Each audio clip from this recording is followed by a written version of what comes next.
నాకామణిలో దొంగతనం జరగడం మీకు తెలుసా సార్?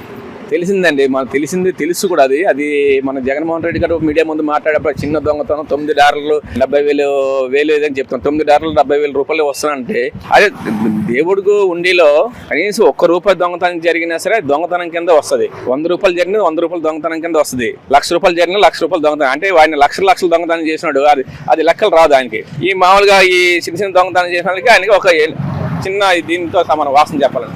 అలాంటి ఒక మాజీ ముఖ్యమంత్రి అయి కూడా అసలు ఇలాంటి మాటలు మాట్లాడడం ఆయనకి ఎంత సిగ్గుసేట్ అంటే రాష్ట్రం మొత్తం ఒక వింతగా చూస్తున్నారు ఆయన్ని. అసలు దాంట్లో లడ్డు విషయం గురించి ఏదో లడ్డూలు ఏదో జరగలేదని చెప్పి, అరే రిపోర్ట్ అంత క్లియర్ గా చూపిస్తుంటే లడ్డు జరగకపోవడానికి కారణం ఏంటి? అసలు రాష్ట్రం మొత్తం జరుగుతుంది తెలుసు, ప్రతి ఒక్కరు తెలుసు.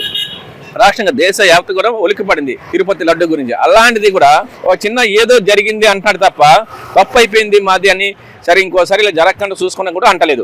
ఒక స్థాయిలో ఉన్న వ్యక్తి అలా మాట్లాడొచ్చు. అసలు ఆయనే పెద్ద దొంగ కదా, రాష్ట్రం మొత్తం దోసేసాడు. ఇంకెక్కడ సమాధానం చెప్తారు చెప్పండి?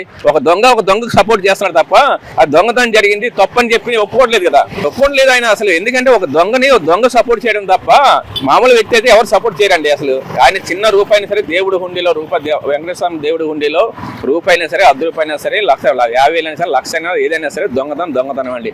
అది మాత్రం చాలా తప్పండి. అది ఇక ఆయన నిజంగా అనకూడదు కానీ ఎందుకులేండి, వాళ్ళు అసలు ఎల్కేజీ తక్కువ యూకేజీకి ఎక్కువ అన్నట్టుగా ఉంది వాళ్ళ పరిస్థితి. వాసన చెప్పాలంటే వాళ్ళ రాజకీయ నాయకులను చెప్పుకోవడం కూడా మాకు సిగ్గు ఉంది అసలు.